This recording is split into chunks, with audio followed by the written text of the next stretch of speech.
Ang pagnanakaw, pangangalakal at pagpili ng bahagi ng power transmission lines ay pinagbabawal ng batas. Bukod sa parusang 20 taon ng pagkakabilanggo at magmumulta ng 50,000 hanggang 100,000. Maaari itong magdulot ng inyong kamatayan kapag nakuryente ka. Ang paalalang ito ay mula po sa NGCP.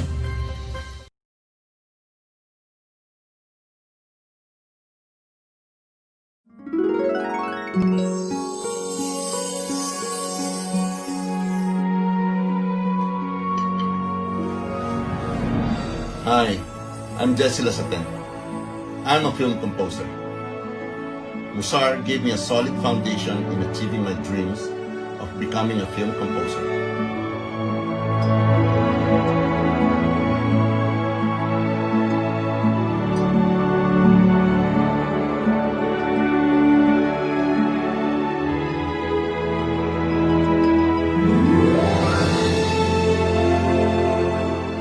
Taking electron organ lessons introduced me to music technology, learning basic skills that helped me get into Berklee College of Music. Graduating top of my class, summa cum laude.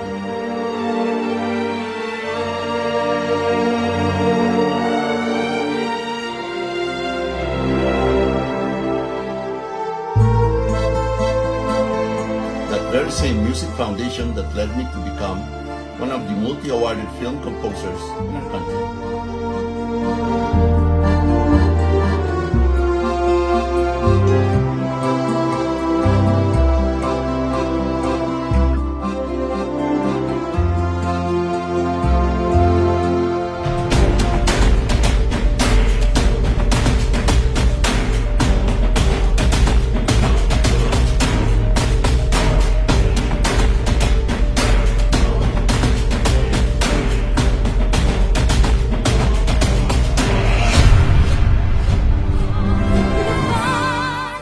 Musar brings music closer to your hearts.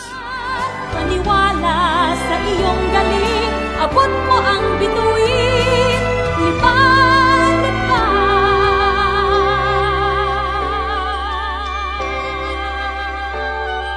Kaya mong lumipad.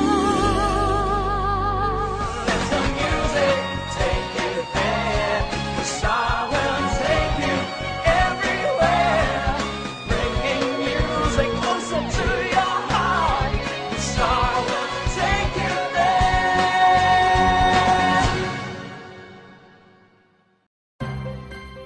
Ang pagnanakaw, pangangalakal at pagpili ng bahagi ng power transmission lines ay pinagbabawal ng batas.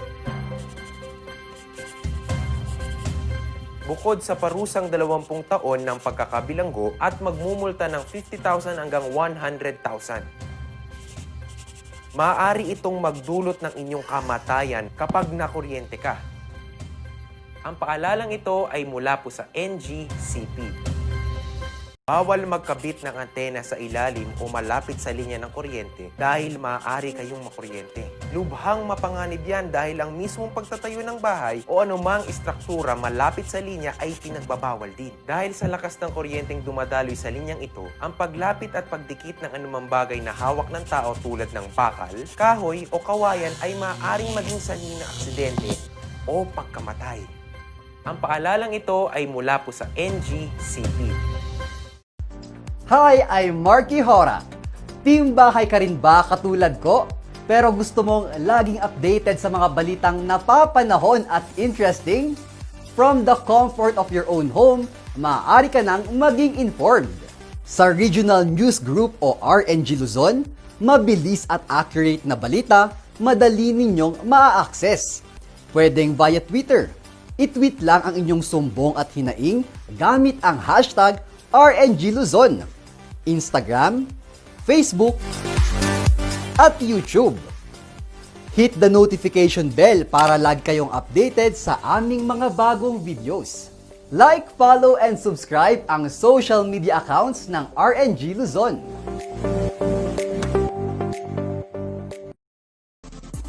Hey guys! Grasya po ito. Lagi ka bang on the go at hanap mo ay balitang sigurado, totoo at walang tinatago?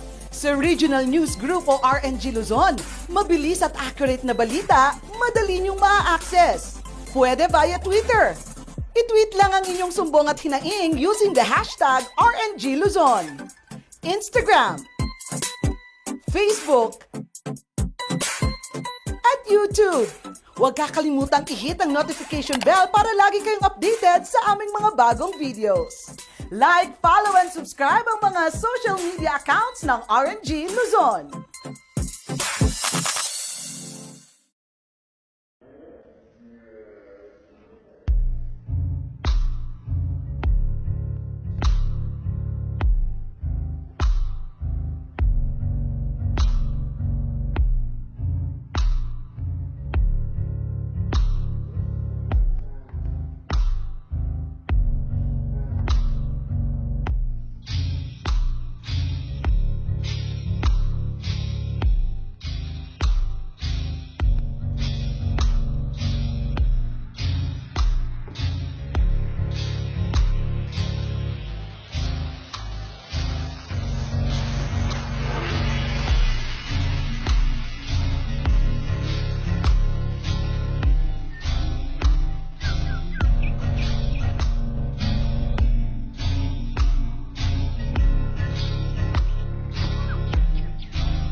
The Regional News Group Prayer.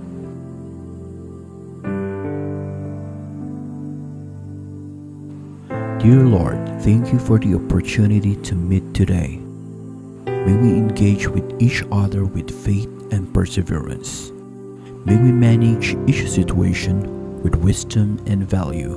May we speak and serve with integrity and purpose. We have come, O Lord, Holy Spirit. We have come before you, hampered and dead by our many and grievous sins, but for a special purpose, gathered together in your name. Come to us and be with us, and enter our heart. Lord, we invite you to work within us today. Amen.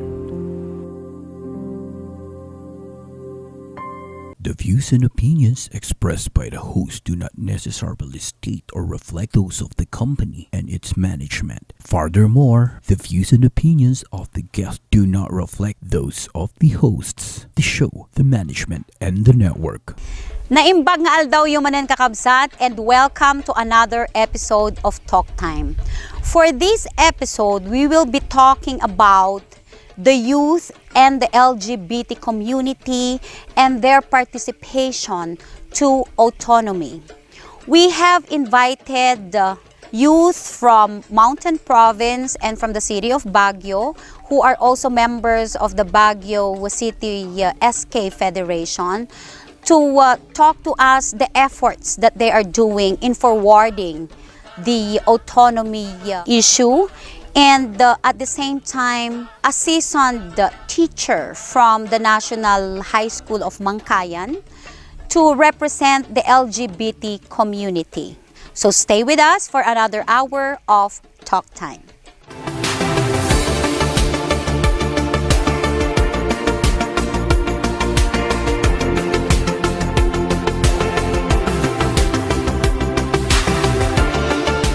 Autonomy is very important for the Cordillera Administrative Region so that the region will eventually become Cordillera Autonomous Region.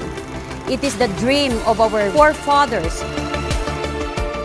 If ever you want to ask something about autonomy, this is the best platform for now that we could be in. Why do we need autonomy for the Cordilleras? Because we need to determine for ourselves as indigenous peoples the kind of development, the kind of progress that we want for our region.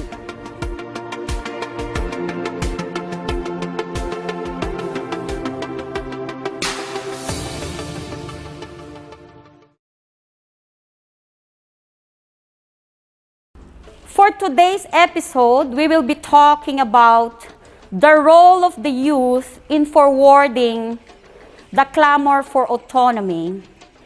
And I'm so happy because I'm blessed with 4 empowered youth at the same time, young professionals who will be joining me in explaining to you, our beloved viewers, the importance of autonomy, why we are all for autonomy. So before we continue, I would like to introduce to you my guests, and they will be introducing themselves one by one. To start with Angelo, please. Hello everyone, I am Angelo de la Cruz from the SK Federation of Baguio City. Hello, my name is Summer Bastian and I'm also representing the youth sector. Good morning, everyone. I'm Carla Cacho, SK Federation Secretary of Baguio City, and at the same time, SK Chairman of the biggest barangay of Baguio, Irisan. I'm Recon Chinalpan from Sadanga Mountain Province, representing the youth sector. So there, ladies and gentlemen, you've heard our youth and young professionals. So they are all Cordillerans, at the same time, Igorots. So in my right side here, we have Carla, who is the secretary of the SK Federation, right? And at the same time, the SK chair of my barangay, Irisan, the biggest when it comes to voters. Maraming boboto ng autonomy dito. So pakinggan natin si Carla kung anong masasabi niya sa autonomiya, bakit siya for autonomy, and why she's encouraging her fellow youth out there, not only in Irisan, but in the entire Cordillera, why you need to participate and understand autonomy so that when the election comes, you are going to vote yes for it. Sige, Carla, please. Me myself go for yes to autonomy because as we started as the SK Federation officers of Baguio, we already introduced what is autonomy to our SK chairpersons and SK officials of the whole city of Baguio.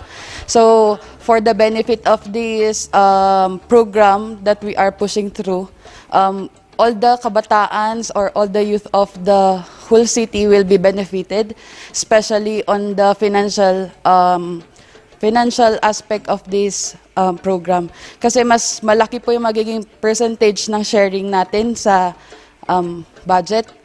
And then, from that budget, mas marami pa tayong magagawang programs for the youth sector and for our constituents. Ayan, ang ganda ng sinabi ni Carla, no, na one of the provisions specified in the House Bill 5687, na ito yung nakasala ngayon sa Kongreso, would be a specific budget to finance the activities, the programs, the projects of the youth, the Cordillera youth in general. This time, I would like to hear from Recon, because Recon here is from Sadanga Mountain Province, and Sadanga is one of the places in the Cordilleras that still uphold into its rich cultural heritage, specifically on the indigenous knowledge system. So Recon, my question to you here is about customary practices, specifically yung justice system natin, anak. So can you share with us how you are doing it in Sadanga, and what's the participation of the youth in settling disputes, for example, in your locality? First of all, ay kayat ko nga ibingay iti maysa nga customary practices me or cultural practices me kat adda jay maibagbaga nga budong. Budong or pispak in English. And the budong is only happened when two tribes will fight each other. And isipin po natin na kapag nag-war po ang dalawang tribes ay hindi po kaagad maayos yan. But the purpose of the budong is para po hindi na aabot doon sa korte. Or wala nang uniform personnel na huhuli sa kanila. That's the purpose of budong, because budong also ay meron pong kasulatan na maisusulat dyan that which is this is the law, this is what will happen if we will do it again, this is happen if we will kill this person again, and that budong will enter to make these two tribes or these two tribes or province will continue to be friends or be united to each other. Okay, sige, Recon. Mayat dahi nga example nga naitid mo. Kasi dahi ito may nga justice system tayo dito Cordillera nga still we could use. Actually, the other provinces have it too. Like, kunyari dito na Benguet, kat adadyo makunkuna tayo nga tungtong. Ije Mountain Province, they call it Putyon. Ije budong nga ginamit ni Recon kat DJ term nga mas gamitin da ije Kalinga, but because yes sadangga isuna within ijanay border, so they use it interchangeably. Putyon, budong, dagito nga terms. Anyway, so that's just one of the customary system that we still practice at present. Now, Recon, mayat ngay nga kitaon tayo DJ anya ngay nga road ti participation yumat. In your own perspective, mayat ba daytoy nga kaugalian tayo? Yes or no? Actually, for me, as a young and sa mga iti makitkitak ket mayat mut iti mayat daytoy gaputa once nga adda daytoy ket ag idjayen nga karon iti respeto iti elders to elders, young people respeto that the elders day nga sabali nga ili ken day ili nga unday nga ili ket irespeto damot lang iti ili mi. Okay, Recon, mayat very active pa iti kas nga sistema iti ili yung iti general nga kasasaad iti Cordillera adun ti nakalipat kadagita inya nga justice system, and we make use of the government instituted legal system nga numaminsan makita tayo nagrigat nagadudagiti na land problems, kunyari, land conflicts, nga hantayo nga masulbar. So, anya ti panagkitam Rico, no adda ti autonomiya, kas ano nga ta nga mariing manen, ma-revive dagitoy nga examples ti customary laws tayo, nga para pagsayaatan dagiti nay umili. Okay. Siguro no adda iti autonomy kat may sa daytoy nga mangibingay iti may sa daytoy nga mangibingay tapno di ay boundaries nga pag-aapaan tayo kat ma-define. Ma-define or isu daytoy iti maysa nga pagbasaran tayo tapno ma-settle iti conflict iti bawat ili. Okay? And autonomy iti mutlang autonomy ket may actually iti dagitoy daduma nga ili ditoy when we go to Kalinga, and especially dito sa Dangga ket for my as far as I know ket we are more for pushing the autonomy. Okay, sige, thank you so much Recon. So at this point I will be moving to my left side, and Angelo here, also another SK chair of Imelda Village, and what can you say about autonomy and why are you for it, Angelo? What can I say about autonomy is that it will really be a big help to Cordillera, no? Kasi gaya nga ng sabi ni Carla na pag naging autonomous region na ang Cordillera, mas malaking budget ang darating sa atin. And then yung mga farm to market roads is maayos, no? Gaganda yung road natin, dadami ang mga jobs, yan, mga ganyan. And then, kami sa mga youth, go for autonomous kami. Para sa atin to para sa ating lahat. Kahit na hindi na kami SK, kung maging autonomous na tayo by 2021, go pa rin kami. We will support all the way. Kahit hindi na kayo youth. By that time, you will be a part of the young professionals na rin, Angelo. Okay, thank you, Angelo. And Summer. Summer is a youth at the same time young professional who is very skillful in information technology. So yun yung strength ng skills niya. So probably with that skill, Summer, that you have, which, you know, not many of the Cordilleran youth are blessed to have, how could you make use of that potential to influence or to forward our autonomy campaign? Okay, let me speak personally or from personal experience. I am a Baguio-bred Igorota, raised here in Baguio and studied in Manila for college. So there's this distance from my cultural heritage, even with the language that I master is English, or the language that I use is Filipino.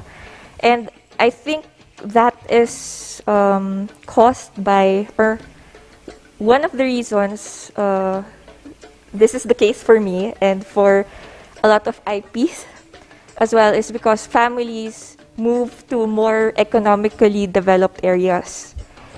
Like I said, I studied in Manila, and for a while I worked there because that's where the jobs were. And autonomy, it's not a cure-all.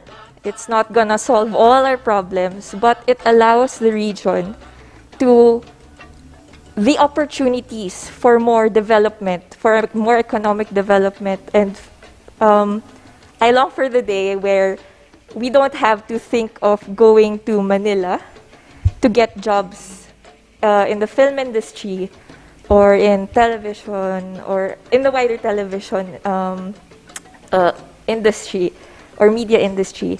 And when I came back to Baguio and was given the chance by SPCAR to help them create information to spread in social media, I immediately was convinced of it because first and foremost, I love being a Cordilleran.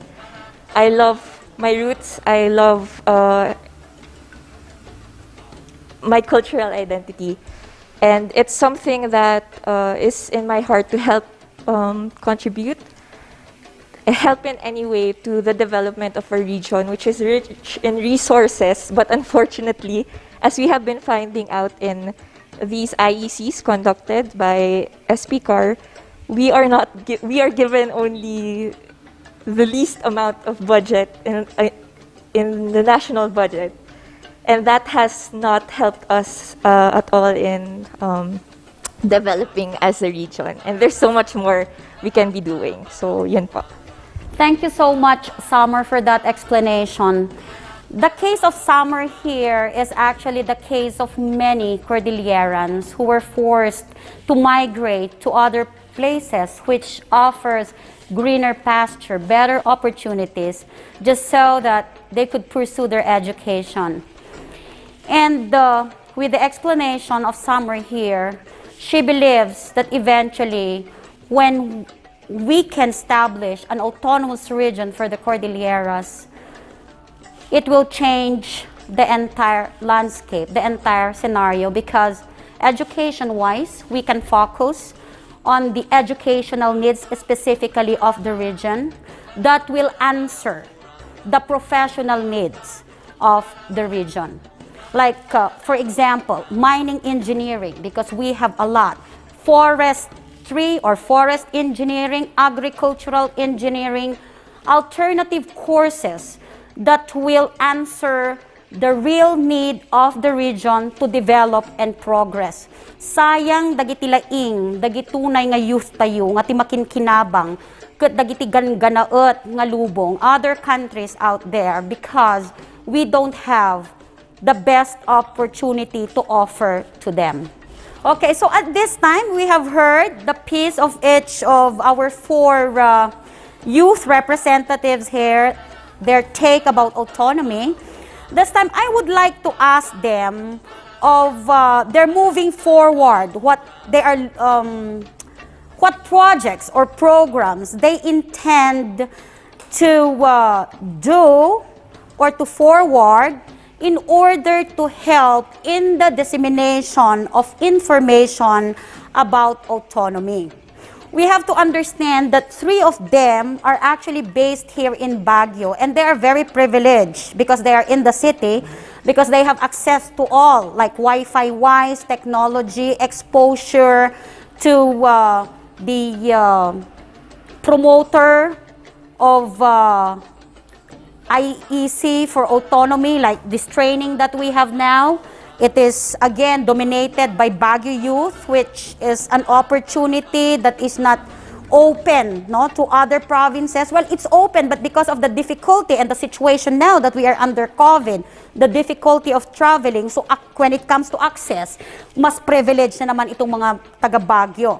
So, that being said, do they have plans of helping out in forwarding autonomous campaign to other parts of the Cordillera? Sige, let's hear from Carla first. Sige. Regarding for the pushing through of the autonomy, we already, as I've said earlier, we already started the dissemination of the information to the young leaders of our city, to the SK Sangguniang Kabataan Council of the whole city of Baguio, and we are also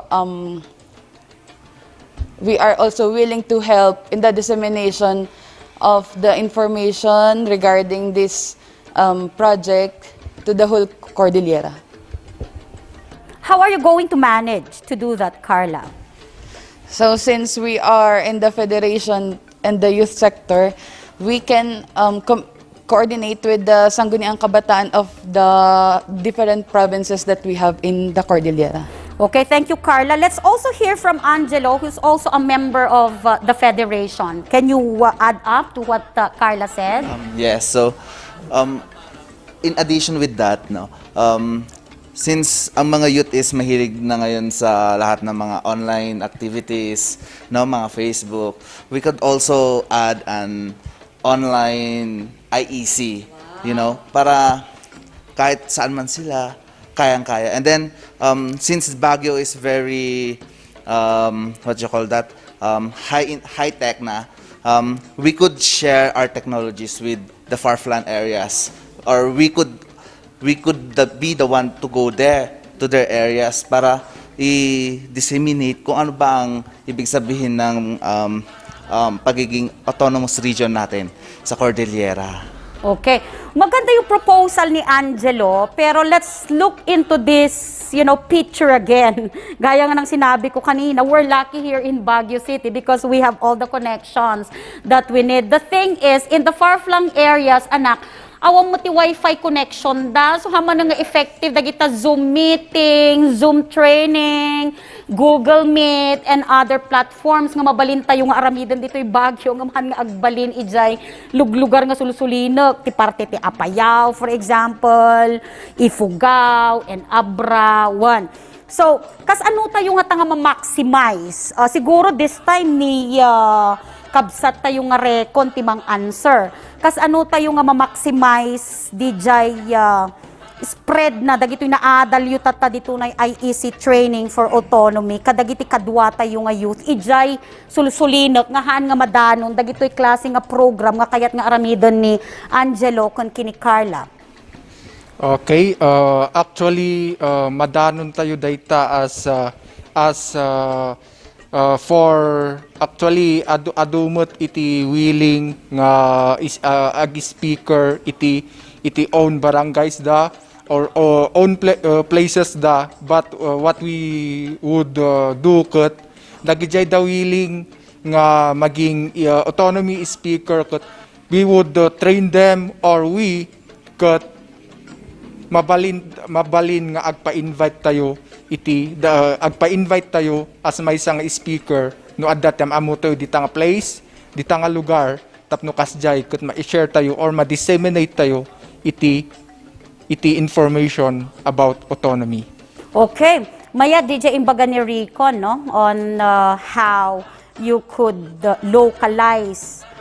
So mayat nga i-identify dagito existing nga speakers tayon ti autonomy nga asideg di proximity na ije barangay ta or ije mountain province is closer dagito iti ayabandamet nga tumulong nga ag-disseminate kadagi janay ililida. This time let's hear from Summer no anya ti makunana about daytoy garod technological problem tayo kadagiti nay sulsuluinok nga lugar nga how we could also reach them Summer no with all these limitations that we have when we talk about technology. This is definitely this is definitely a problem that we face for sure, because the privilege that we have in the cities are not exactly accessible in other areas. And I think parang symptom, that's already a symptom of how undeveloped we are as a region, and that's even more reason for us to push for autonomy. Kasi if we are able to develop more, then we're able to reach more places. But again, it's as we are now, it looks like we really have to raise up young people or speakers who could go to these areas and be there in person to talk to them, because as we are not yet at that point, we have to strive towards it with what we have, which is people who are willing, very much willing to share knowledge, share their experience, and share in the commitment towards autonomy. Ang ganda ng sinabi ni Summer, yung, they have these people who has the same commitment in forwarding our campaign for autonomy. And you see, ito'y casual nga discussions mitata dito'y kakabsat, talaga nga rumrumwar, iti kakurangan pay lang, iti teknolohiya, iti Cordillera. Nga daytoy iti maysa nga ma-improve, nga ma-develop, no agbalin tayo kama nga autonomous region. Tadi dyanay panangiya gudwa-gudwa, iti budget will be equally. Yeah? So haan lang nga, Baguio is a city, that's why. Pero kung nadagarot, haan damot nga bubukudan di gawis, haan mo't piman nga basol ti Baguio, no apay nga kasjay. So at least ma-recognize mo't langan, dagiti daduman to nga lugar, to have an economic center nga kunatayo. Nga dagitoy nga ikat ma-equip, dagitoy all necessary technology to enhance, to develop further the communities. Kasla kuma ti water system nga nasayaat, kasla kuma iti electrification, kan dadumapay nga social services, iskwilaan, hospital, health centers, among others. Kat agsubliak man siguro, last round of question to our youth, nakita tayo mat nga adupay lang dagiti sa gubanit, no? We still face a lot of problems in the Cordilleras, economically speaking, socially, politically, still, DJ Garud, adatayo pa lang ti administrative region. So, anya ti kayat tayo nga idanon, kadagiti na fellow youth tayo, and then anya ti kayat tayo nga aramiden da, tapno, pumaspas daytoy pa nang i-forward tayo iti autonomy. You have to remember that you, as a member of the youth sector, is one of the biggest. You comprise how many percent of our population in the region? And you are the voice of our people. You are the next generation. Whatever our elders are fighting for us now will not benefit them, but will benefit you and the next generation that will come after you. So let's start from Recon this time. Okay, as additional with Sister Summer said, na actually ang nakita ko, which is one problem, we are lack about technology, especially sa mga remotest places, ay dahil po sa budget. Ngayon po ay nasa administrative region po tayo. And ang nangyari po sa mga budget natin ay kinukuha pa po natin doon sa Manila. And the bad thing in this is, kas ano nga nuhaan nga ka-line up iti mayor mo dyan nangabak na presidente. Do you think napaspas nga tang may ti budget kanya na? I don't think so. Ngam, iti may isang advantage na autonomy tayo when we'll run as a regional government, regional autonomy. Kat iti every taxes, every budget iti region tayo kat maiwaras iti per province. Kat ijay nga dumakdakkel or ijay nga ma-improve dagitoy kalsada tayo numan manu nga taon nga awan ti kalsada ket kayat tayo nga agpabagyo uray no agbagbagyo ket haan nga mabalintag bagbagyo. But if we will become an autonomy, believe me or not, mas ad-ado ti budget kun mas ma-improve iti lugar tayo, especially ang take advantage po dito is tayong mga young people or tayong mga youth. I would like to encourage each and everyone nga naibingay mi da kami nga upat or da kami amin nga lima, naibingay mi iti advantage na no anya iti magunob tayo no may sa tayong autonomiya. Ado iti remotest area iti lugar tayo, walang signal. Paano kung babalik ulit yung new normal in some years kat agkaroon mo yung new normal, are we ready nga ta? Iti panag-eskwela tayo. Okay? That's why I will encourage everyone tapno kasjay kat isupport ko ma dahito regional autonomy nga ipupush mi tapno kasjay kat haan lang nga datay take advantage ngam amin tayo ditoy Cordillera. Dahil lang ticket ko maibaga and thank you. Thank you very much, Recon. Okay, Carla, take it away. Okay, for all the youth or all the constituents that watching right now, gusto lang po naming i-convince kayo na magbasa-basa na po tayo starting from now and spreading the good news about what autonomy is. So, yun nga po, we are yes for autonomy, and if the other region can, why can't we? So, one Cordillera so that no one will be left behind. Okay, thank you, Carla. This time, let's hear from Angelo. Yes, we should push through with being an autonomous region, no? Kasi, in fact, lahat ng sector yan madadamay. Lalong-lalo na sa ating education na sa mga far-flung areas, malay nyo, sa isang araw, meron na pinapatay yung eskwelahan dyan, di ba? So, education, magiging part yan ng pagiging autonomous region natin. Thank you. Okay, thank you, Angelo. And lastly, we have Summer here. To the youth po na? To the youth of Baguio, and the Cordilleras, whether you are IP or not, you are affected by the lack of development in our region. So, lahat po tayo, mag-register na po to vote so that we will be counted as those who can vote yes during the plebiscite.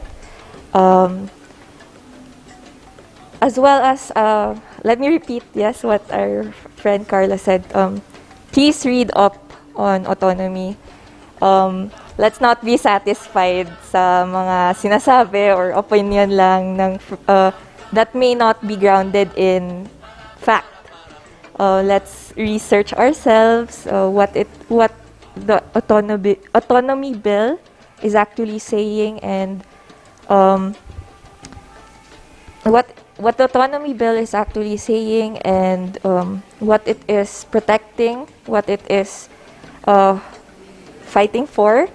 If you think that there's much more to improve, don't think that you don't have a voice in this. This actually allows us to have more voice, to have more of a say in what is done in our region. So continue being aware, continue being engaged, and continue pushing for what is right and what will do good for our entire region. So, you know. Thank you so much, Summer, Angelo, Carla, and Recon. Let the voice of the youth be heard. Makialam po tayo, alamin natin kung ano ang otonomiya. Let's participate to all the initiatives undertaken by your SK Federation, by your youth leaders in the community. Follow their advice, continue reading about autonomy, understand, share, ask question, participate. So once again, thank you very much to our viewers. Welcome to the world of autonomy. See you again in our succeeding episodes.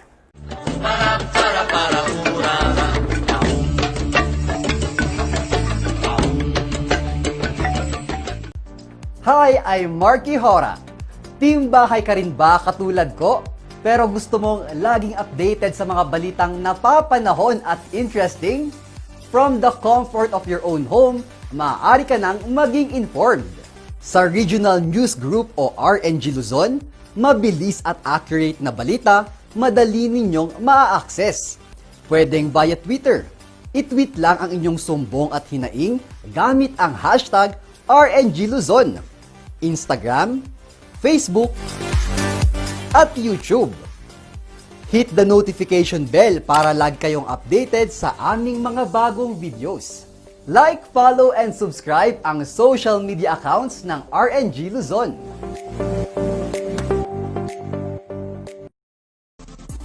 Hey guys! Grasya po ito. Lagi ka bang on the go at hanap mo ay balitang sigurado, totoo at walang tinatago? Sa Regional News Group o RNG Luzon, mabilis at accurate na balita, madali niyong ma-access. Pwede via Twitter. I-tweet lang ang inyong sumbong at hinaing using the hashtag RNG Luzon. Instagram, Facebook, at YouTube. Huwag kakalimutang i-hit ang notification bell para lagi kayong updated sa aming mga bagong videos. Like, follow, and subscribe ang mga social media accounts ng RNG Luzon.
naming ipaalala na ang pagtatayo ng bahay sa ilalim o malapit sa linya ng kuryente ay labis na mapanganib.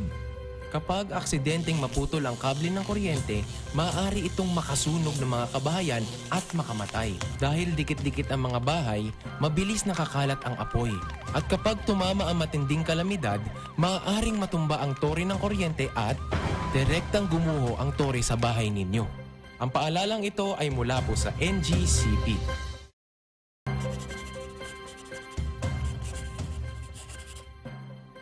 Kapag lumapit o sumabit ang kawayan ninyo sa linya, maaari po kayong makuryente. Dahil sa lakas ng kuryenteng dumadaloy sa linyang ito, ang paglapit at pagdikit ng anumang bagay na hawak ng tao tulad ng bakal, kahoy o kawayan ay maaaring maging sanhi ng aksidente o pagkamatay. Ang paalalang ito ay mula po sa NGCP.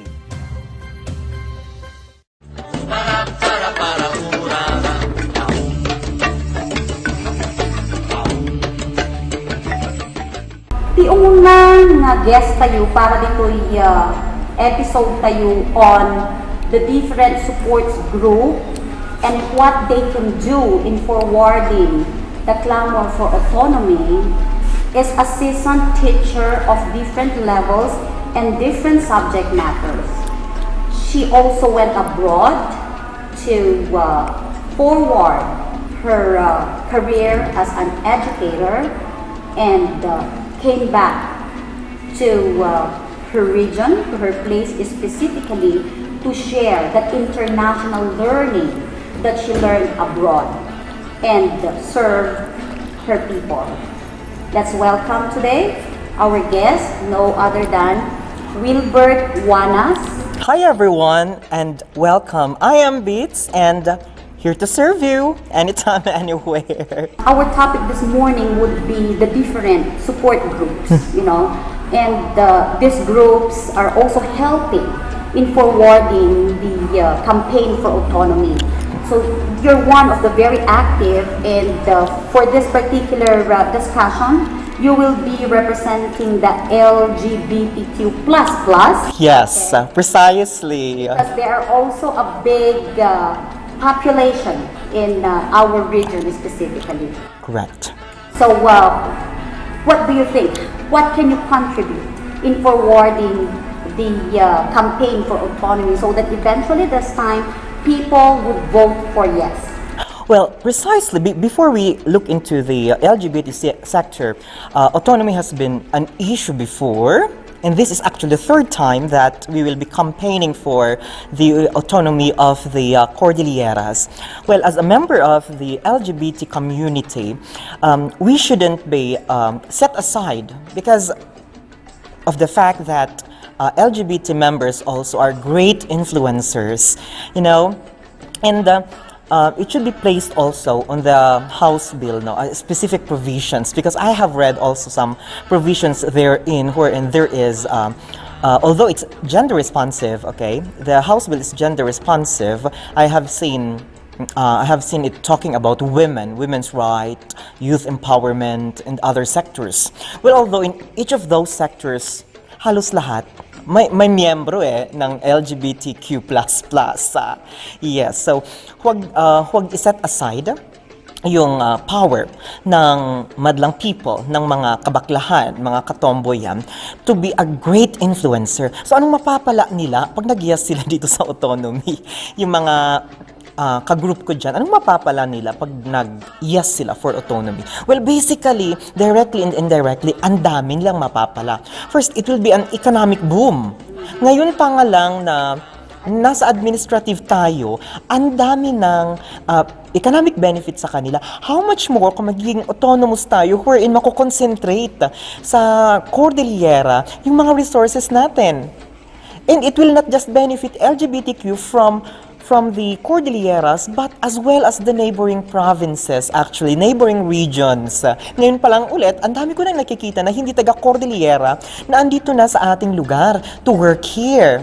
So, mas maganda na kapag nagkaroon tayo ng autonomy, all resources will be concentrated here.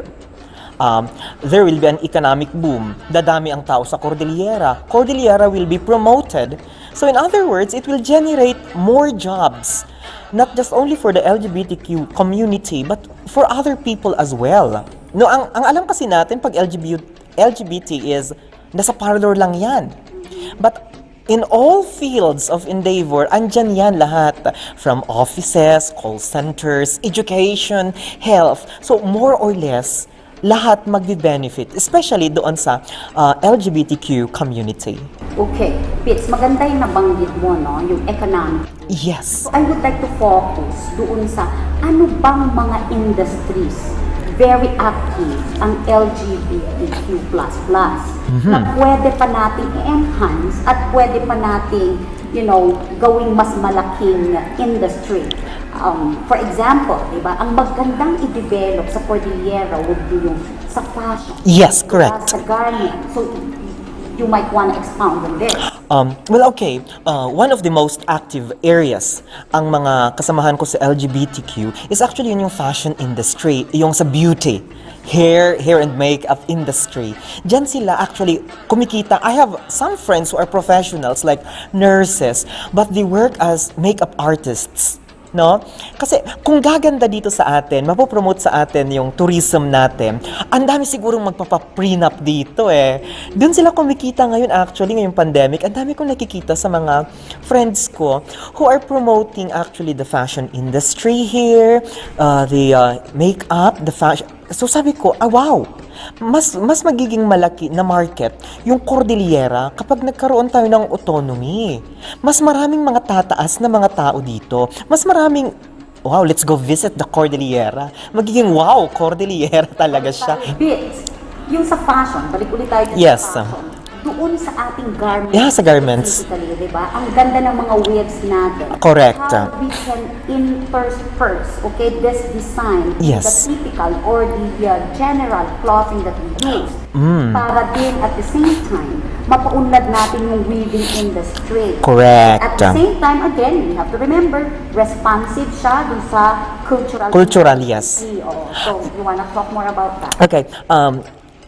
Some parts of Benguet, no, are actually they don't like na magamit sa fashion yung tela because of its cultural perspective.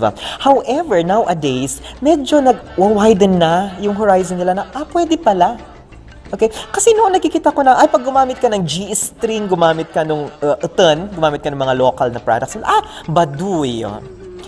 However, I have seen some of my friends incorporate this native dresses sa kanilang wedding gowns, sa kanilang iba't ibang pagrampa sa fashion talaga. Nakita ko talaga, and it's very beautiful yung outcome niya. Sabi ko, without them sacrificing yung cultural value nung weaving na yon. Yes, ang ganda talaga niya. I have seen one wedding na talagang wow, it's inspired by the ethnic dito sa Benguet, particularly in Benguet. So, isa sa pinakamaganda talaga sa fashion industry is yung ma-promote din natin yung weaving natin here in Benguet and other parts of the Cordillera who are having this weaving. Even in Sabangan, they have weaving in Sabangan, they have weaving in Sagada. See, para hindi na yung typical na weaving ng Sagada, yung Sagada bag lang. No? Kasi pag mag-expound tayo dyan, gaganda at gaganda, hindi na lang Sagada bag, hindi na lang ganun eh. Kasi lumalaban tayo sa Lacoste, lumalaban tayo sa brands na yan. Okay. Another question, Beats. Magandang pag-usapan natin yung mga strengths ninyo as LGBT. So ano yung mga strengths ninyo na you think could help in promoting autonomy in the Cordilleras? Aside from, siyempre magaling kayong magsalita. Ano yung qualities nyo na you think it's not common to the other sectors? Correct. One of the best qualities na nakita ko is their interpersonal relationship with others. Ang dali nilang makisalamuha. Ang dami-daming nauuto. In the sense na yung nauuto is the positive side, okay? Masabihin nilang, ang galing nilang manguto, no? The positive side, ang ganda kasi, napakaganda kasi nung interpersonal relationship ng mga members ng LGBTQA++. Now, that is one of their best strengths which will help promote autonomy. For example, bago pa lang tayo magkakilala, but then, di ba parang ang dali-dali nung rapport, ang ganda na nung rapport, yung relationship with speaking with someone from the LGBTQ. Sabi ko nga, hindi talaga mawawala sa equation ang mga kabaklaan at mga katomboyan sa Pilipinas. Because everywhere, sabi ko, there is a touch of this community talaga. Yun, Vince, para lang cool tayo sa mga audience natin, baka gusto mong magbigay ng sample on, how you will be doing your IEC. Yes, especially when you go back to Mangkayan. Correct. So for the information of our viewers, Bits here is a teacher at Mangkayan National High School. So I just can't imagine how, she animates her students in the classroom. Bits, please. Hi everyone, this is Teacher Bits and I am for autonomy. Bakit baka mo ang autonomy, sayong-sayo ang jowa mo? Gusto niyong bumalik sa dati nating region? Oh, babalikan mo yung ex mo na pinagsusukakan niya? No, let's go for autonomy para sarili natin. Any last word to our viewers and listeners? Okay, for my last words, my parting words to all of us. We are too old to know what a mistake is, but we are still too young to commit the same mistake. So, to our audience, I am appealing to you, let's go for one Cordillera, let's go for autonomy. Huwag po tayong magpadala sa sinasabi nila na baka-baka. Doon tayo sa meron talaga. We should realize that this autonomy will benefit greatly the people of the Cordilleras. Thank you so much, Bits. Thank you, everyone. Thank you very much.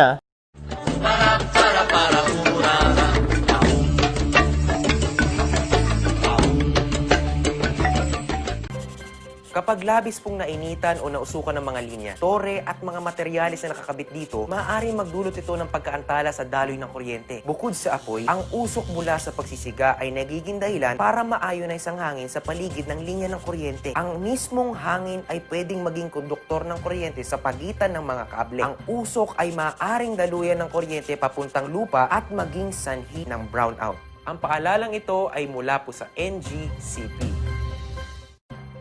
Ang inyong truck ay maaaring sumabit sa linya ng kuryente. Dahilan para dumaloy ang kuryente sa inyong sasakyan at pagmulan ng disgrasya o pagkamatay. Maaari ring maantala ang daloy ng kuryente kung masisira ang linya o poste. Dahil sa lakas ng kuryenteng dumadaloy sa linyang ito, ang paglapit at pagdikit ng anumang bagay tulad ng metal, kahoy, pati na rin ng bato ay nakakamatay. Ang paalalang ito ay mula po sa NGCP. Ang saranggola at ang tali nito ay maaaring lumapit, sumabit o bumuhol sa linya ng kuryente. Dahil sa lakas ng kuryenteng dumadaloy sa linyang ito, ang paglapit at pagdikit ng anumang bagay na hawak ng tao tulad ng tali ng saranggola ay maaaring daluyan ng kuryente at maging sanhi ng aksidente o pagkamatay. Maaari ring maantala ang daloy ng kuryente dahil dito. Ang paalalang ito ay mula po sa NGCP. Kapag lumapit o dumantay sa linya ang mga sanga ng puno, maaari ito makaantala sa daloy ng kuryente. Kapag lumago ang puno at pinutol mo ang sanga, kakapit ka pa rin sa puno na maaaring daluyan ng kuryente. Sanhi upang ikaw ay makuryente. Dahil sa lakas ng kuryenteng dumadaloy sa linyang ito, ang paglapit at pagdikit ng anumang bagay tulad ng metal, kahoy, pati na rin ng bato ay nakakamatay. Ang paalalang ito ay mula po sa NGCP. Hi, I'm Marky Hora. Team bahay ka rin ba katulad ko? Pero gusto mong laging updated sa mga balitang napapanahon at interesting? From the comfort of your own home, maaari ka nang maging informed. Sa Regional News Group o RNG Luzon, mabilis at accurate na balita, madali ninyong maa-access. Pwedeng via Twitter. I-tweet lang ang inyong sumbong at hinaing gamit ang hashtag RNG Luzon. Instagram, Facebook, at YouTube. Hit the notification bell para lagi kayong updated sa aming mga bagong videos. Like, follow, and subscribe ang social media accounts ng RNG Luzon.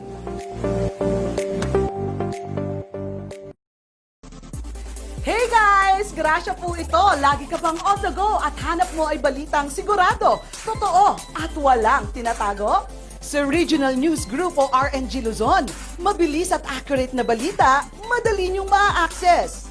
Pwede via Twitter. I-tweet lang ang inyong sumbong at hinaing using the hashtag RNG Luzon. Instagram, Facebook, at YouTube. Huwag kakalimutang i-hit ang notification bell para lagi kayong updated sa aming mga bagong videos. Like, follow, and subscribe ang mga social media accounts ng RNG Luzon.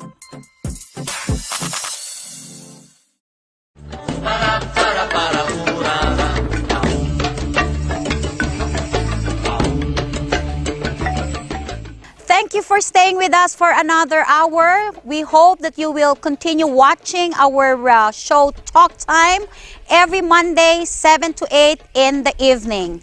Thank you once again to our viewers and listeners. Para